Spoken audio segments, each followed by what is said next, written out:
सारा प्रणाम। सहारा इंडिया परिवार के मेरे प्यारे कर्तव्योगी साथियों और सहारा से जुड़े समस्त निवेशकर्तागण का एक बार फिर से स्वागत है। दोस्तों, मुझे नहीं पता किसी ने लिखा है पर कि जब भी आपका हौसला आसमान की बुलंदियों पर जाएगा, कोई न कोई तो ऐसा है जो आपके पंख काटने आएगा। इसीलिए ये कहा जाता है कि जो भी आपका आलोचक है, उसके बारे में ज़्यादा सोचने का ज़रूरत नहीं है। वो एक तरीके से आपका हितैषी ही है। एक तो वो आपकी कमियों को उजागर कर रहा है और दूसरा उसको सुधारने का मौका भी आपको वो दे रहा है। इसीलिए मैं फिर दोबारा से आप लोगों से आग्रह ज़रूर करना चाहूँगा कि अपने हौसलों को गिरने न दें। आप यकीन मानिए, इस साल के किसी भी महीने में, किसी भी दिन ऐसा फैसला ज़रूर आएगा जिस दिन आपके ऊपर किए हुए कमेंट और आपके ऊपर जो भी उल्टा-सीधा गलत सा बोलते हैं, उनके ज़बान पर ताला लगेगा और आप फिर से उस बुलंदियों को छुएँगे जहाँ से आपने इसको ख़त्म किया था। दोस्तों, सहारा इंडिया परिवार का एक अलग कल्चर है, अलग व्यवस्था, अलग सिस्टम पूरा का पूरा शुरू से लेके अभी तक आप लोगों ने देखा है। हाँ, प्रॉब्लम समस्या इस बीच में बहुत गहराई हैं। तमाम हमारे साथी इससे विचलित भी हुए हैं और सोशल मीडिया पर इसको लेकर तमाम उल्टा-सीधा लिखते रहते हैं। जो भी व्यक्ति उस बीच, चाहे वो पोस्ट के माध्यम से हो, चाहे मेरे जैसा कोई व्यक्ति वीडियो बना के आपके बीच से अपनी बातों को रखने का प्रयास करता हो, उनको कंडम करने के लोग हमेशा एक्टिव रहते हैं और उनके हौसले को गिराने का भी काम करते हैं। इसीलिए हम इन सबको नज़रअंदाज करते हुए आगे की तरफ बढ़ेंगे और किसी भी हालत में तब तक नहीं रुकेंगे जब तक हमें अपनी मंजिल न मिल जाए। दोस्तों, अभी 20 तारीख की मीटिंग के बारे में मैंने पिछले वीडियो में बोला था कि ऐसी इन्फॉर्मेशन है कि एक मीटिंग होने वाला है जिसमें जो भी सूचना होगा उसको हम लोग अपडेट देंगे। शायद वो गलत है या सही, ये तो मैं नहीं कह सकता, लेकिन मीटिंग तो ज़रूर हुआ है और शायद सोशल मीडिया पर एक फ़ोटो क्लिक भी घूम रहा है। अब वो कैसा है, कैसा नहीं, ये नहीं कह सकता, लेकिन मीटिंग तो ज़रूर हुआ है।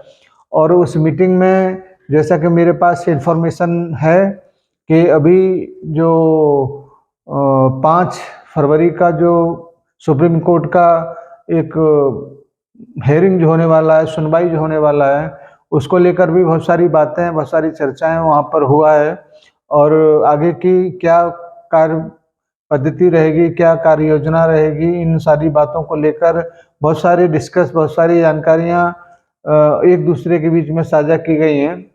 और इस बीच एक खबर और निकल के आ रहा है कि सहकारिता मंत्रालय के एक वरिष्ठ अधिकारियों के द्वारा सभी सहकारिता सोसाइटियों का भी एक मीटिंग हुआ है। उसमें भी इन सारी बातों को लेकर कुछ चर्चा परिचर्चा हुआ होगा।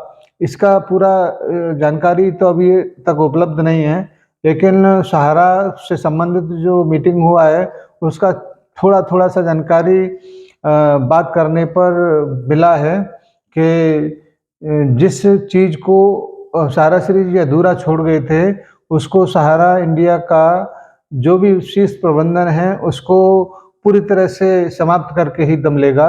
और इसी का ये नतीजा है कि जब भी सुप्रीम कोर्ट की हियरिंग हो रहा है, उसमें कपिल सिब्बल जी अपनी बहुत महत्वपूर्ण भूमिका निभा रहे हैं और उम्मीद की जा रही है कि 5 तारीख को जो भी दिशा निर्देश सेबी को या जो रियल एस्टेट की जो कंपनियां हैं, उन दोनों कंपनियों को दिया है, मानी सुप्रीम कोर्ट ने 1-1 हज़ार करोड़ रुपए के लगभग का ड्राफ्ट अदालत में जमा कराने का, उन सारे बातों पर विचार होगा, क्या हुआ, क्या नहीं हुआ और आने वाले समय में क्या होने जा रहा है, उसका भी दिशा निर्देश 5 तारीख को माननीय सुप्रीम कोर्ट इस बीच आपके बीच में रखेगा। इस तरीके की बातचीत या इस तरीके की मीटिंग फिजूल में तो कोई करने करेगा नहीं। निश्चित रूप से आगे का जो भी प्लानिंग होगा उसको सोशल मीडिया पर भी नहीं दिया जा सकता। मगर अगर इस मामले को लेकर अगर शीर्ष प्रबंधन एक्टिव है, तो निश्चित रूप से इस बात को आप मान ही लीजिए कि चुपचाप तो नहीं बैठा होगा। कुछ न कुछ तो योजनाएँ उसके पास ज़रूर होंगी। मैं आशावादी हूँ और कभी हिम्मत न हारना मैंने सीखा नहीं है, लेकिन हमारे बहुत सारे लोग इन सारी बातों को थोड़ा-सा फिजूल समझते हैं, मगर इन्हीं सारी बातों से बहुत सारे लोग को संजीवनी भी मिलती है। शायद वो समझें न समझें, मगर मैं इस बात को समझता हूँ कि हमारे बहुत सारे लोग वीडियो को देखकर हौसला अफ़ज़ाई भी रखते हैं और अन्य दूसरों को इस वीडियो के लिंक को या वीडियो को अग्रसर करके दूसरे लोगों को भी सहायता करते हैं। इसीलिए विलम्ब हुआ है, इसमें कोई दो राय नहीं है। इसको सुप्रीम कोर्ट भी मानता है, माननीय सारा प्रबंधन भी मानता है कि विलम्ब हो गया, बहुत काफ़ी हो गया। लेकिन ऐसा इलाज ढूँढा जाए कि फिर दोबारा से वो बीमारी उत्पन्न ही ना हो और बीमारी को जड़ से समाप्त किया जाए। उसी की तरफ माननीय सुप्रीम कोर्ट अग्रसर है और सहारनीय परिवार भी इसी बात को लेकर थोड़ा-सा इंतज़ार भी कर रहा है कि एक बार ये जड़ से समाप्त हो जाए, तो फिर नए सिरे से पारी की शुरुआत किया जाए।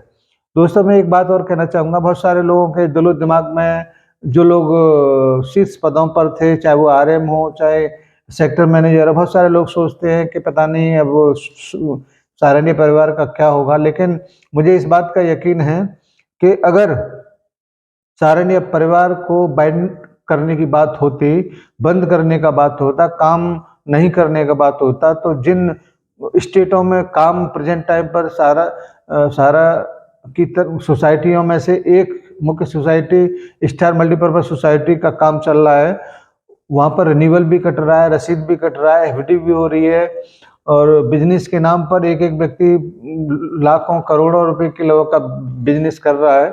तो 3 सोसाइटियों पर काम रोक देना भुगतान न होने के आरोप के कारण है और जैसे इस संबंध में माननीय सुप्रीम कोर्ट सहारा के पक्ष को सुनेगा, इन सारी चीज़ों को ध्वस्त कर दिया जाएगा और हम एक बार फिर से पुनर्जीवित होकर आपके समक्ष फिर दोबारा से उन्हीं सेवाओं को लेकर तत्पर रहेंगे, जो सेवाएँ पिछले 45 वर्षों से सहारनीय परिवार कर रहा है। अब अभी 2025 चल रहा है और ठीक 2 साल के बाद एक ऐसा संस्थान जो 50 वर्ष पूरा करेगा, अपना 50वें वर्ष में प्रवेश करेगा, यानी कि गोल्डन जुबली ईयर में प्रवेश करेगा।